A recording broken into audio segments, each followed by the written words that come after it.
Sperm whale. Shame on man to give me such a name, thinking my head is full of semen and not oil. It's high time mankind learned who I really am.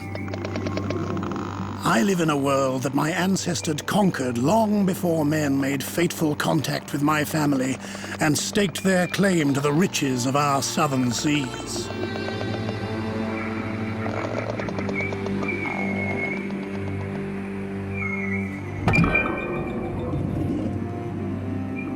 My odyssey begins in the crushing, cold abyss, where creatures survive in permanent darkness, including the largest deep-sea monster of all.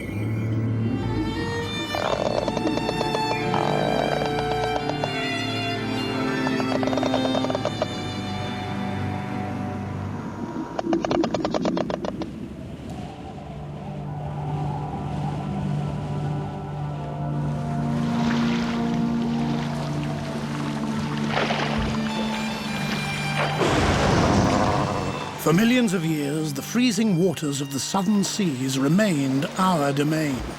Man never ventured this far. But that wasn't to last. What corner of the planet has man not sought to explore and call his own, including the roaring Forties, a wild expanse of air and water in the southern Indian Ocean, which is my home.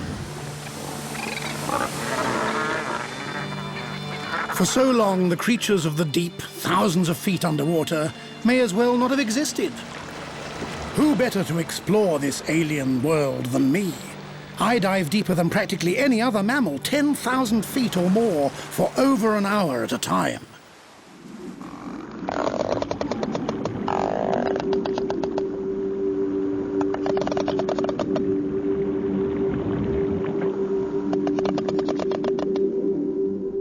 No light penetrates beyond 1,000 feet of water. The only light in the dark zone is produced by the animals themselves, like this comb jellyfish, for instance. For my story and the cameras, the deep ocean will be lit by powerful projectors to cast light on this world of eternal darkness. Life down here subsists under extreme conditions.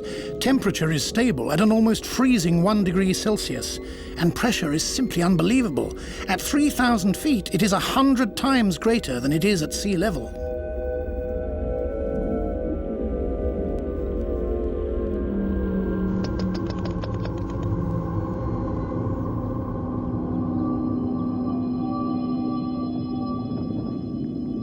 Darkness prevents photosynthesis, so expect no plant life, only animals.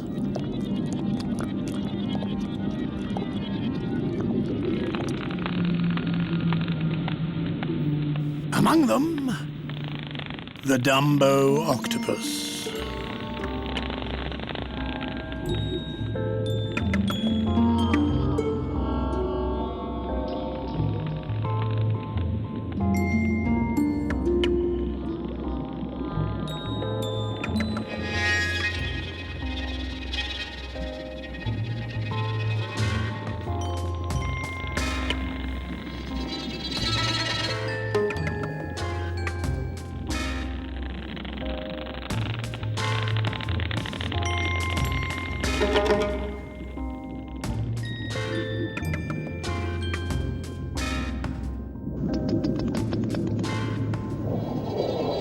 But I mustn't let Dumbo distract from the story of my family. It begins more than 200 years ago, before these islands between the Antarctic and South Africa were ever named. In spite of their relatively mild latitude, no trees grow here, even though it rains and snows 300 days a year.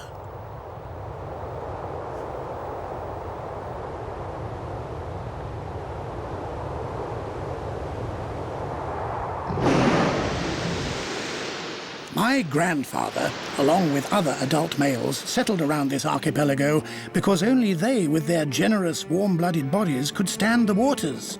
4 degrees Celsius on the surface.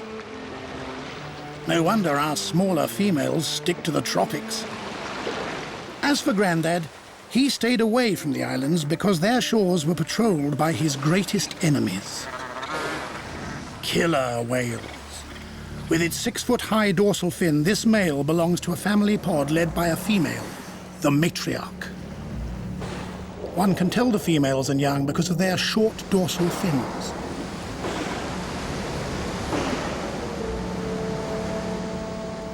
The matriarch polices the coast with her highly evolved sense of hearing, which creates three-dimensional maps of the waters. She gets the full picture almost instantly as sound travels 5 times faster through water than it does through the air.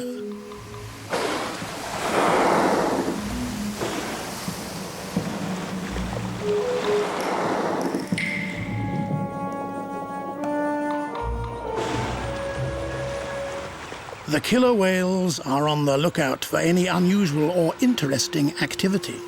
And there's plenty of it. A happy band of 2 million king penguins. That's a lot of mouths to feed, especially hungry chicks who depend on their parents to chance the waters for food.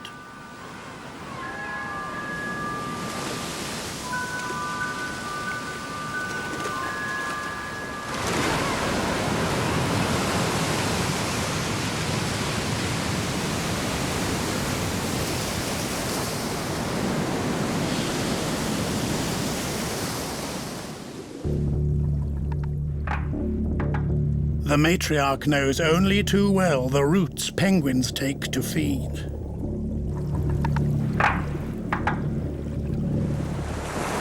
Males, too, know the ropes.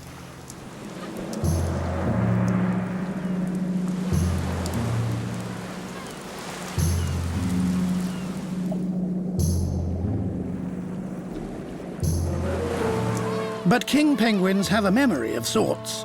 A memory that equates killer whales with death.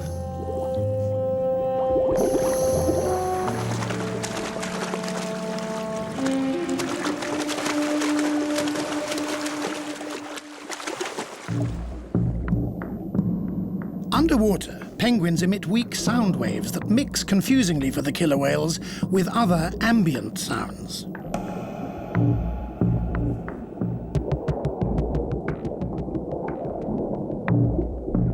So the matriarch bides her time until her prey surfaces.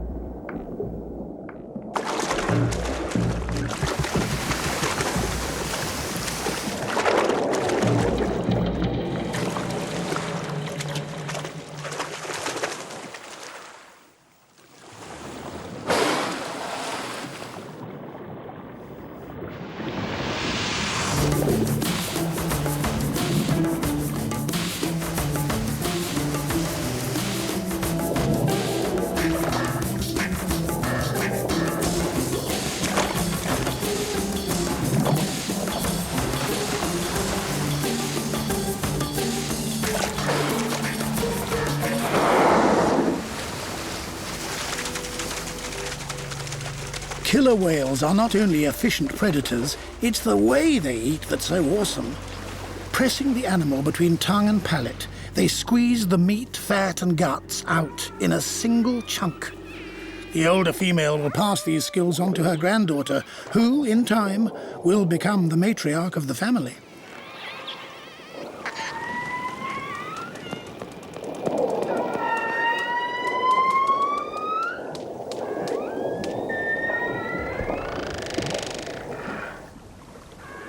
Keeping a healthy distance from all this killing was Grandad, who was doing well for himself out in the open sea.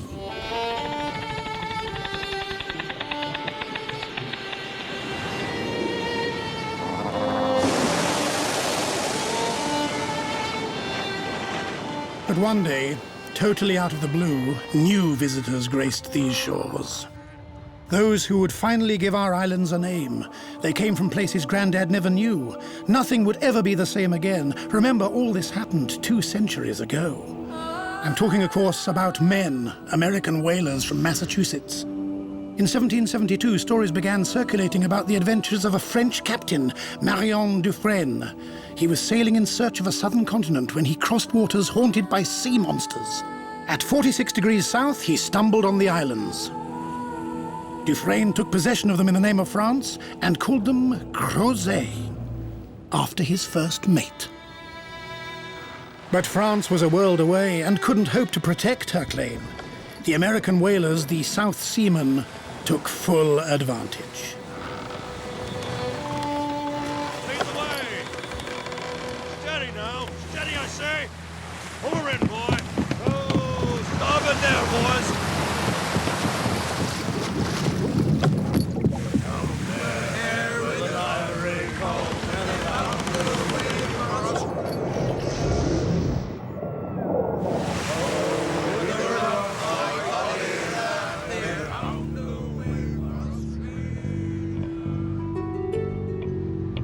Guess who they were after?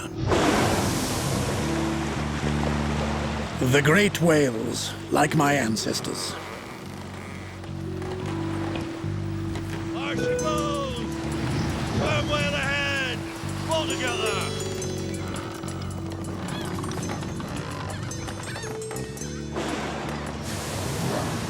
Take a leg, lad. Over the side. Our powerful forward blows created great excitement on the high seas and gave us away. Come back into it, boy!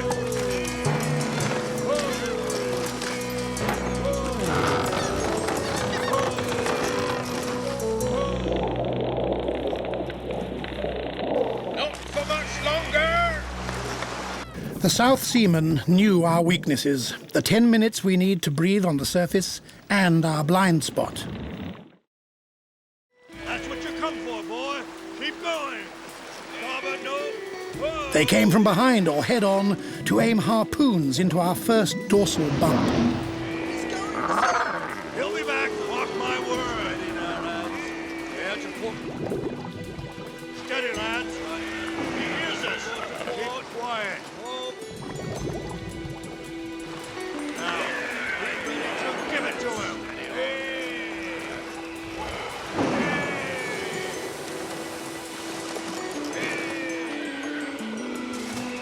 It won't reach again for another hour. Miles away from here. Keep your course. When my grandfather felt threatened, he'd call other males with clicks called coders. They're the most powerful calling signals in the animal kingdom and can be heard over 7 miles away. His mates responded in kind, a group of about 100 males known as the Crozet Gang.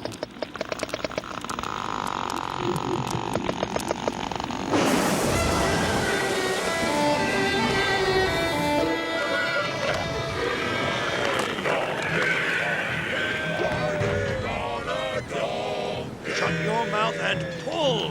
I don't know if I can, sir. My hands are bleeding.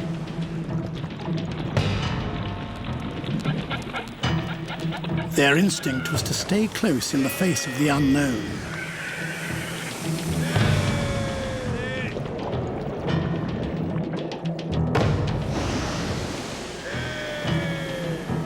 To starboard. The whalers wanted the group to break up. They were as patient as Job. On this fateful day for my ancestors, instinct betrayed one of their number. When an adult male perceives a threat, like a rival during the mating season, a second instinct drives him head-to-head against the competition. The larger member of the group saw the whaling boat as just such competition and broke away. It was my grandfather.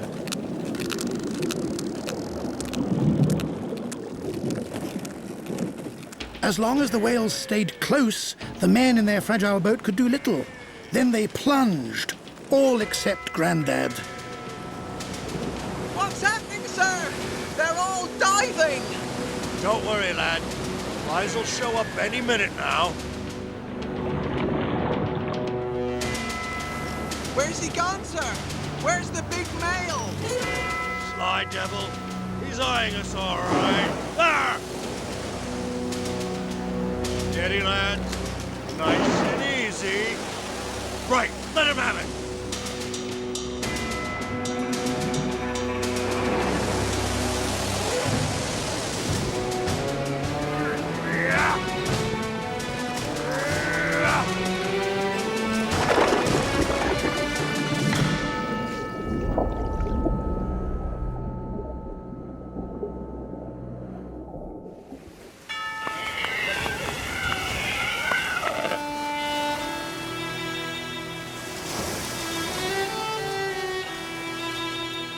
Some of my ancestors were hauled onto the beach to be cut up and their fat boiled down for oil to light the South Seamen's towns.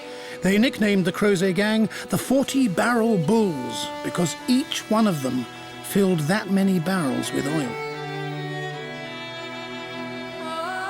To avoid risky landing, South Seamen then developed a new technique. They boiled the whales directly on board. The slaughter ended at the turn of the 19th century. There were simply too few of my ancestors left. The Crozet gang was all but wiped out.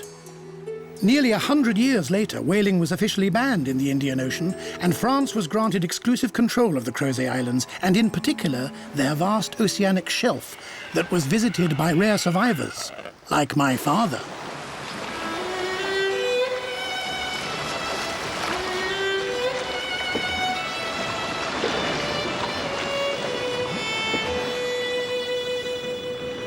He knew all about the somber cemetery on the ocean floor. All dead matter rains down from the surface. This is what remains of Grandad. When the whalers had finished with him, they cast him back out to be picked over by scavengers.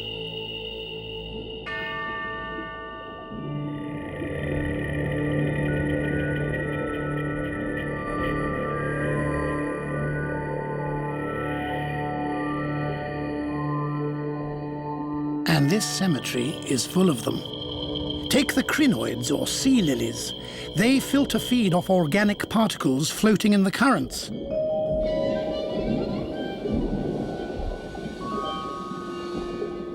And here's the aptly named tripod fish. And the Antarctic toadfish. It can engulf prey larger than it is. And the Peniagone sea cucumber. It can swim 1,000 feet above the bottom to avoid predators like the deep-sea crabs.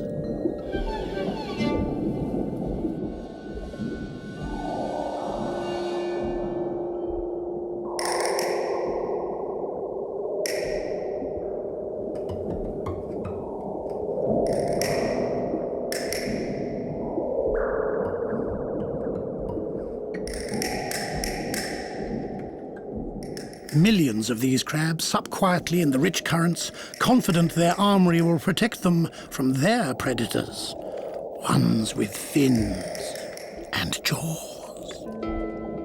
Most common of all among finned predators is the rat tail, with its uncommonly large bladder that beats like a drum.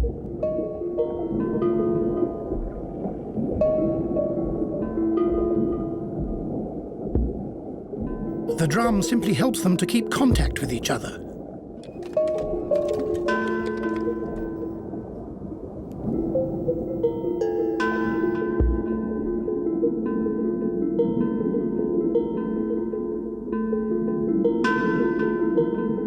In the shallow abyss, around 1,500 feet, schools of alvin offer a tantalizing feast, but the rat tail is no match for a far superior predator on the Crozet Shelf. It's all eyes and teeth for killing.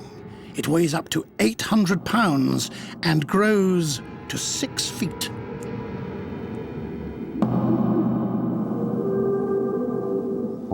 Patagonian toothfish, killers in ambush.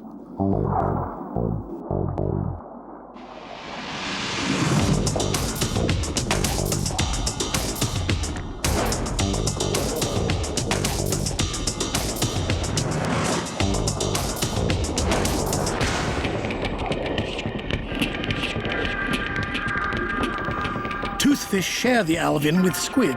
That's if the toothfish don't go for the squid instead.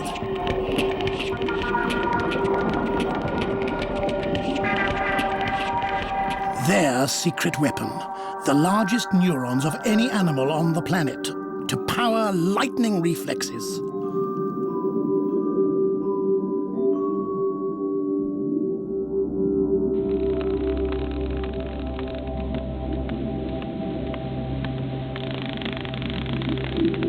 My father, like all sperm whales, also feeds mainly on squid, but he doesn't rely on conventional eyesight to do this, but on his own sonar.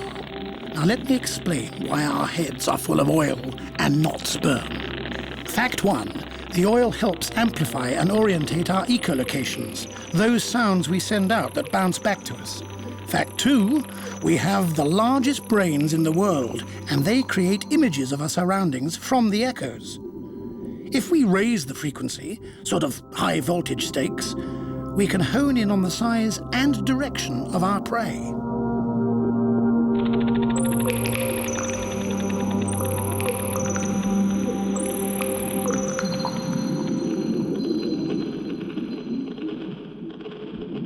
But what's this?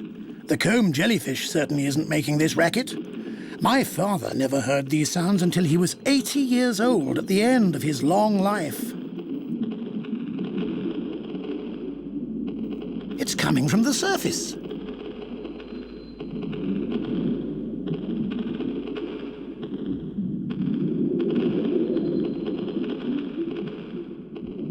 Men with their toys again. Thankfully, they're not whalers, but French oceanographers, mapping the ocean floor.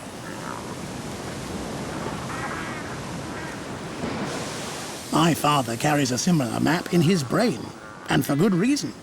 He must move on from the cold Crozet waters to find a mate in the tropics.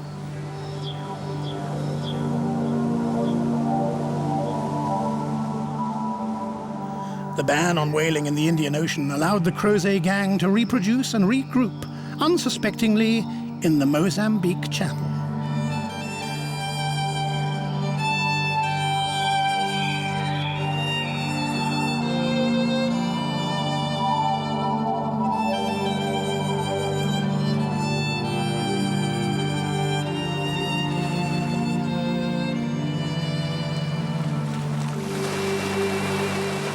This is where my mother lives, along with other females.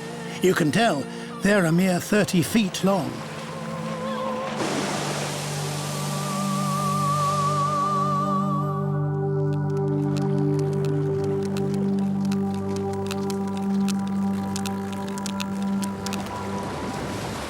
Old bulls like my father grow up to 50 feet.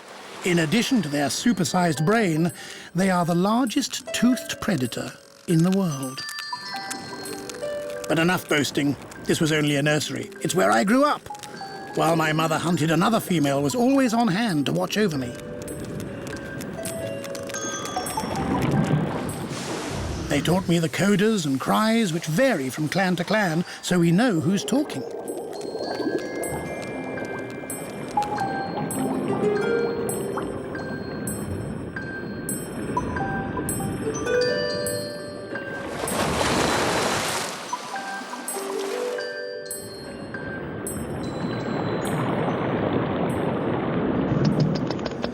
As I grew up, I met males from other nurseries around the Indian Ocean, and one day we headed, like my ancestors, to the kingdom of the sea monsters, the Crozet Islands.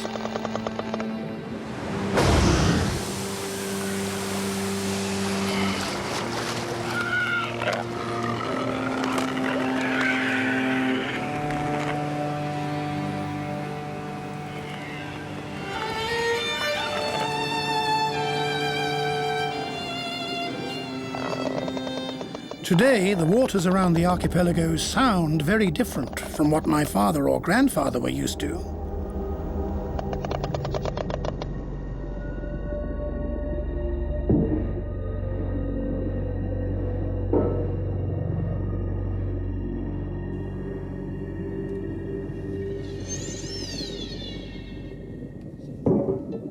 Such unnatural sounds, but they attract all manner of marine life, including ourselves and Dumbo. It's like a dinner bell.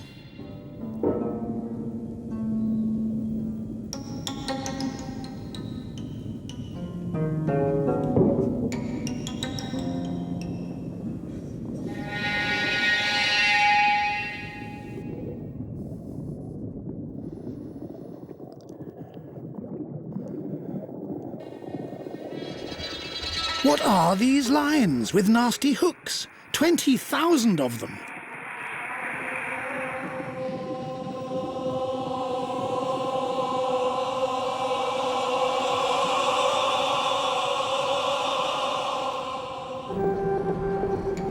My ears see everything.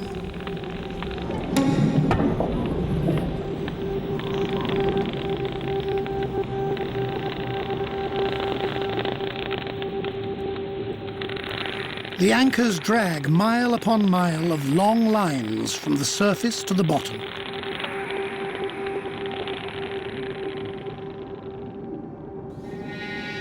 All eyes are on what dangle from the hooks. Holy baits! Slices of oily mackerel!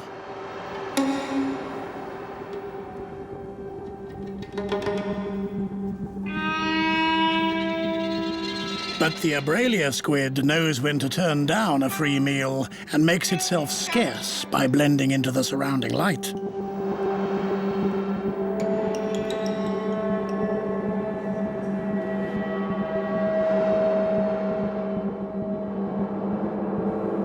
Dragged down by anchors and their own weight, the lines finally lay on the bottom. The restaurant is open for several hours.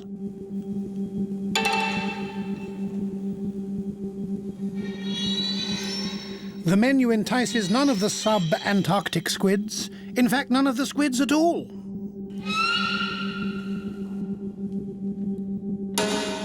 Like this Antarctic flying squid, they prefer their meals to be alive and not on tenterhooks.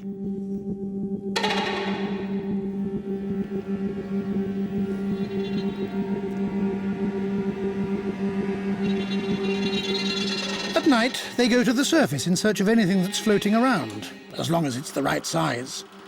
Far too large and dangerous is this Hictiotertis squid.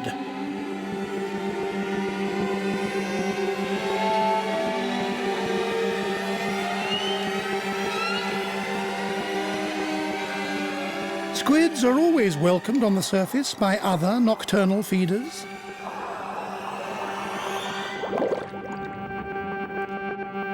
White-chinned petrel. But who or what is responsible for the long lines?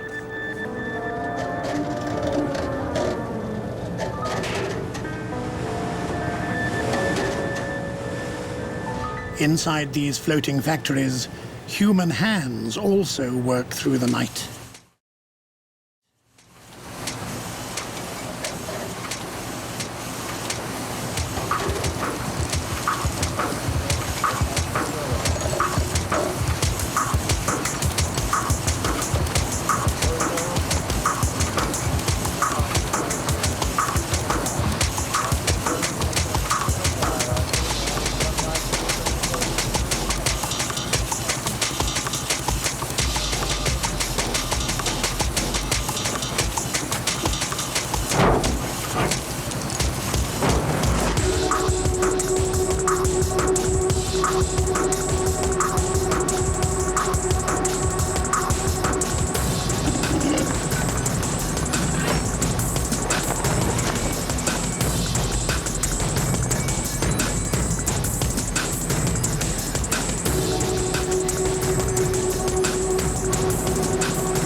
Finally, fishermen decorate the lines with bright toys equipped with radar transmission. Their ruckus won't go unnoticed.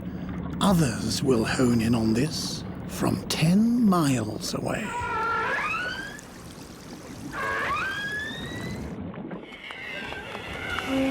Our old enemy, killer whales, and this time they're out at sea. Today, there are about 100 of them around Crozet. Unlike my family, they've never moved from here, so they've developed a specific dialect of clicks, unique to their isolated pods.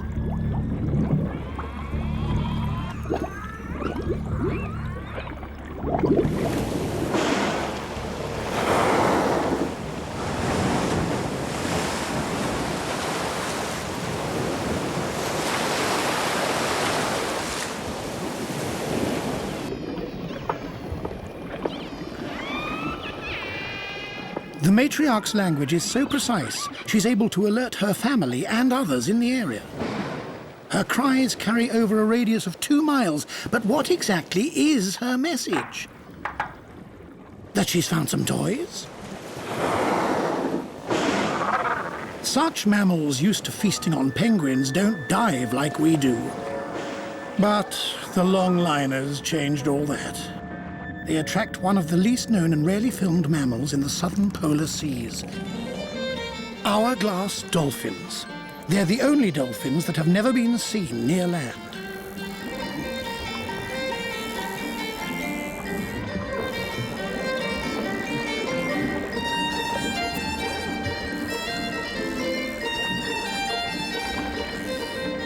Anything serves as a pretext to turn the empty ocean into a playground.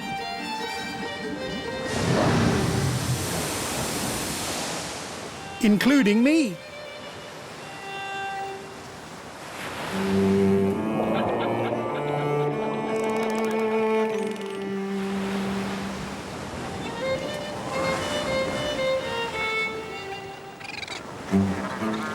Now, thanks to the whaling ban, here I am with other males confronting fishermen. But this time, the tables are turned. We're after them.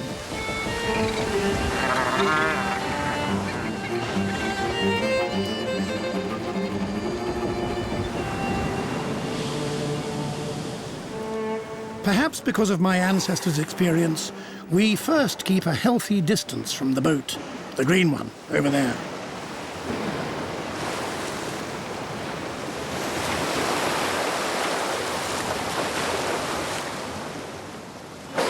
Oh, but why, oh why do they have to show up out here?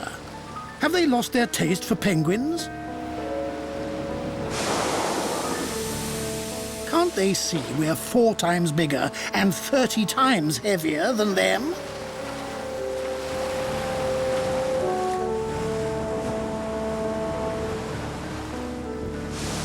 There must be another reason.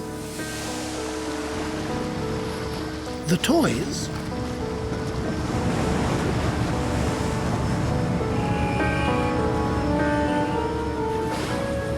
Or do the killer whales know, like us, about the lines?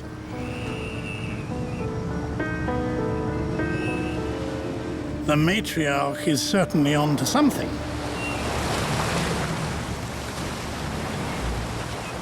They haul the toys out before the lines. But what will come up with the lines?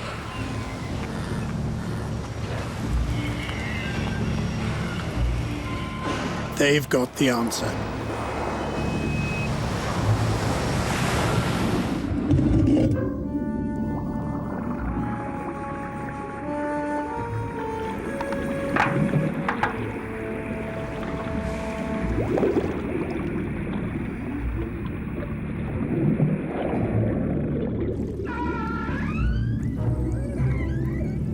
But it's all for nothing. Only measly bait.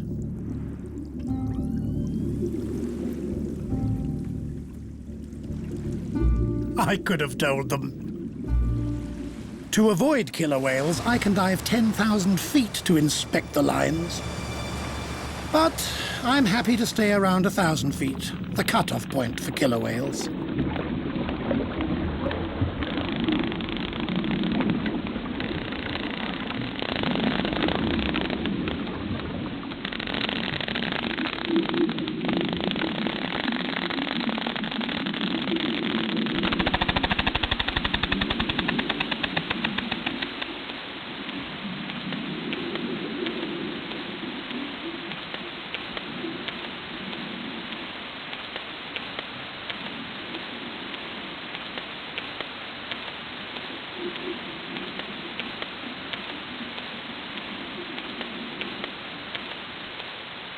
It really is a bad day for this longliner. But there are 5 other boats out there.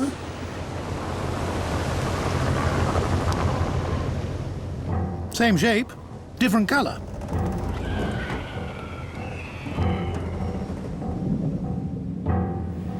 The fishermen hate us, especially the killer whales, whom they blame most for trying to steal their catch, and rightly so.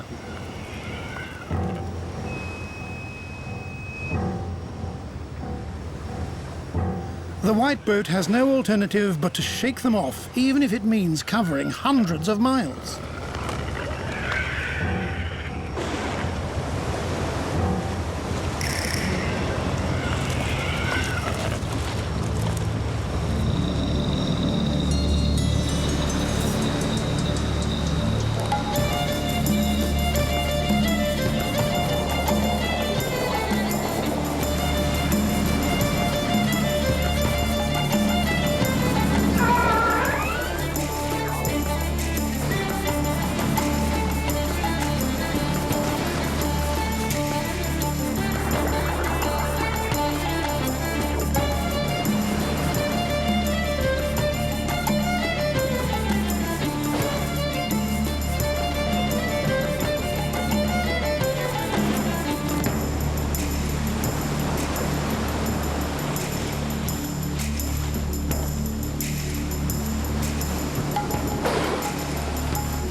These desolate islands are continually battered by the westerlies of the roaring 40s, with winds up to 125 miles an hour and more.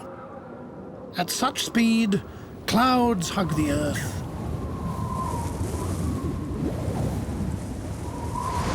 And waterfalls reach for the sky.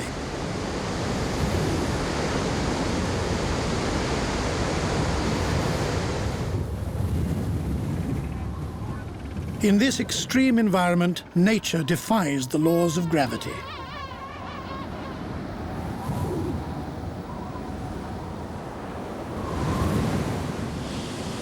Even land is no barrier to the onslaught of the westerlies. They whip up the biggest waves in the world.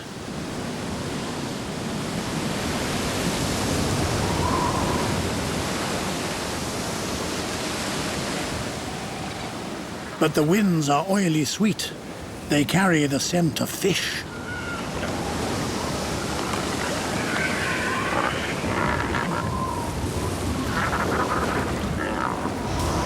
I'm drawn in the same direction, but by quite a different signal, beating below the storm, far out to sea.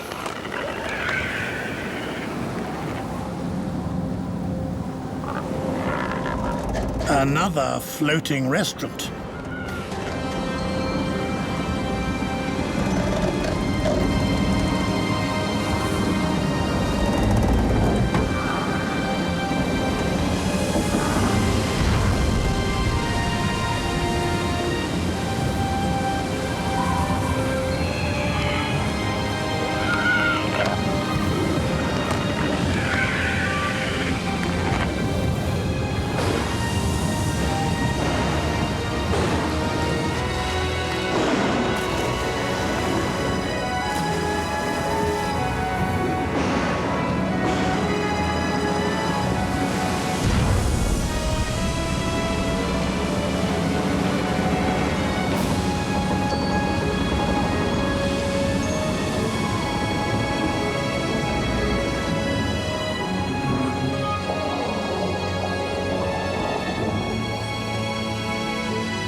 When the longliners and their airborne and maritime escorts stop, it's first come, first served.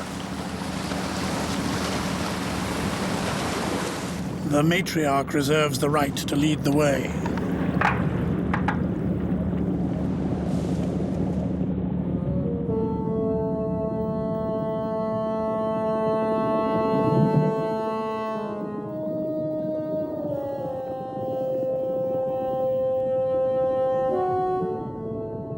Curiously, the males wait patiently on the surface for the females to feed them.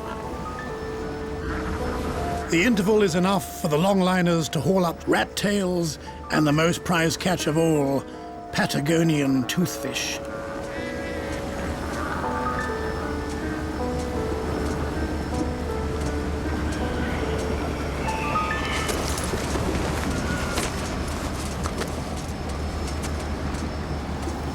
The white boat devours 5 tons of toothfish on a good day.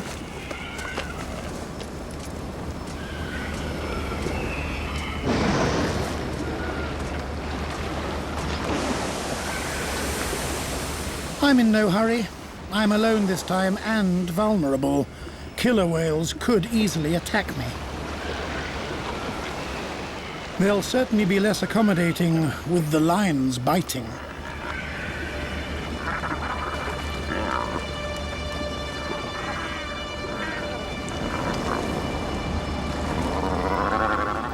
The matriarch leads a blockade against me. I know their game. It's called intimidation. I'll try to stay close to the boat. That way, they can only attack me from one side.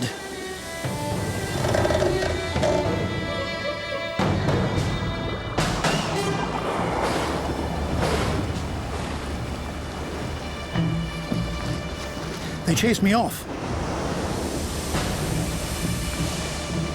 The matriarch shadows me to communicate my movement to her pod. Very clever.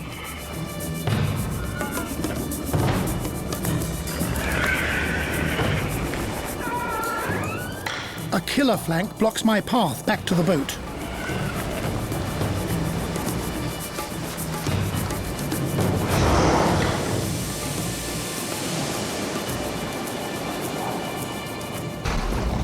The pod tries to frighten and disorient me with underwater detonations and tail slaps.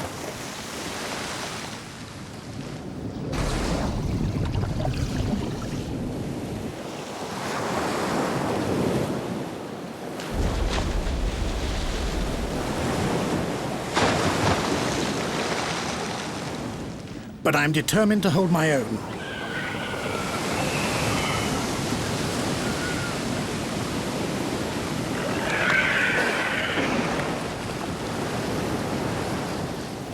I'm completely surrounded. I follow my granddad's example and call for help.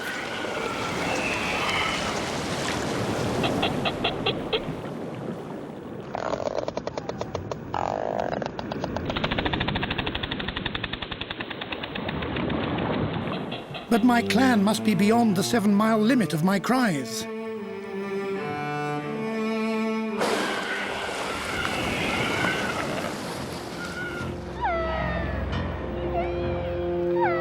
Alone like this, my size and weight are now a burden. What's more, a male sneaks underneath me to stop me diving.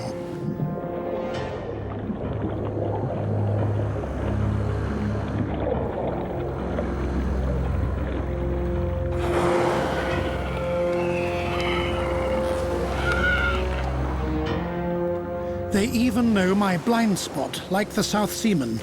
My only defense is to thrash out and hope to connect.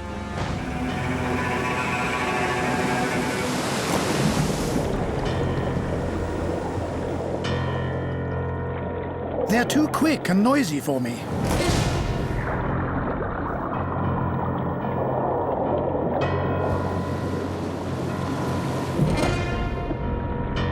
I have one last card to play. I've got to make room for myself.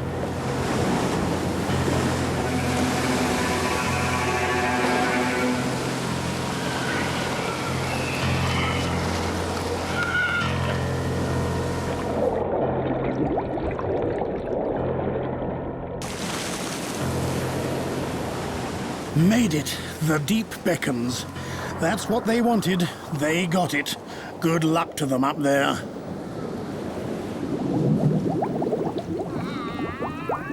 Oh, I hear their victory songs, all right.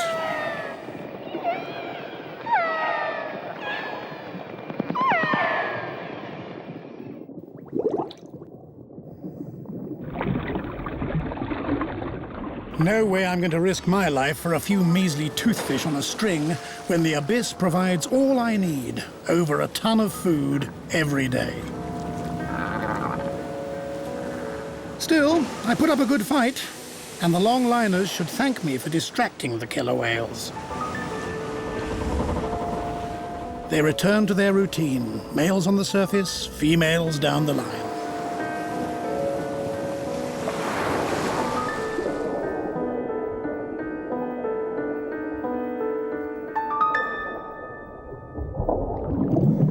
The females are very picky. They only take the oily toothfish and leave the bony rat tail.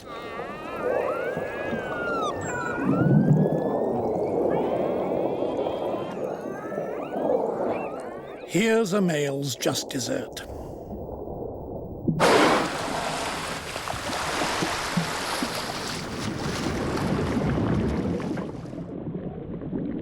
And he isn't the only opportunist around. Others fly in for the occasion. White-chinned petrels regularly follow boats and dive down to 30 feet for a catch.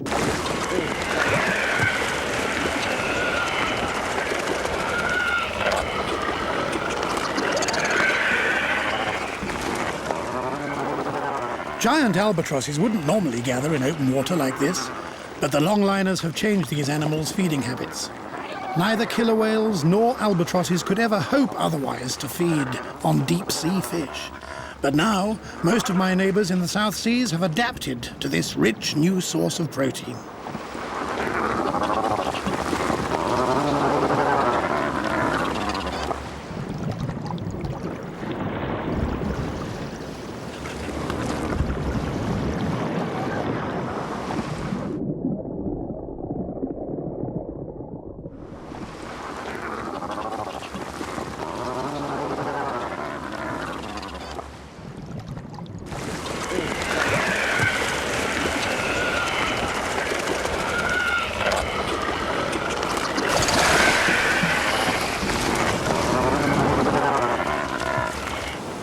The fishing boats have become an artificial oasis for scavengers and live prey hunters alike.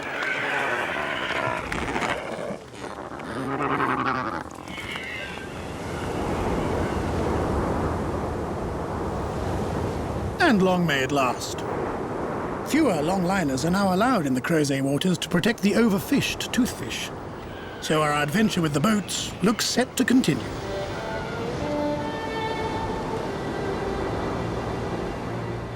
As for me, who says I don't enjoy my fair share from the lines? It's a secret I'll keep for as long as the boats keep coming. And I've three last little secrets.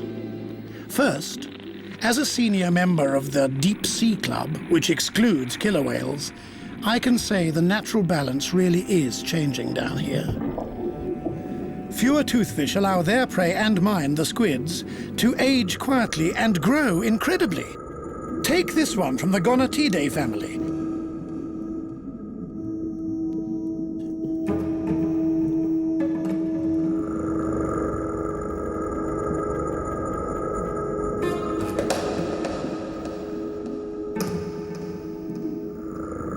The giant clams in the background are a foot long. That gives some idea of the squid size. Tentacles 3 feet long, and the mantle a whopping 12 feet.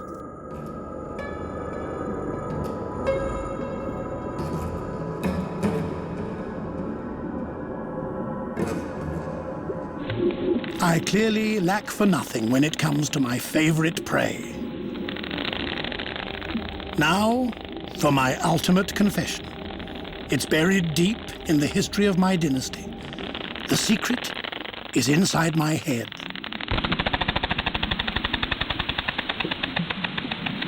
It's how I sometimes capture my prey, like the large squids. When the South Seamen tore my granddad apart, they discovered this in his stomach. A viperfish, one of the fiercest and most elusive predators of the deep. There were no tooth marks on its body. The truth is that we sperm whales use the oil in our heads to focus high-frequency clicks to stun our prey. The first whalers got my name wrong. But now, at least, the record is straight. Let's keep it that way.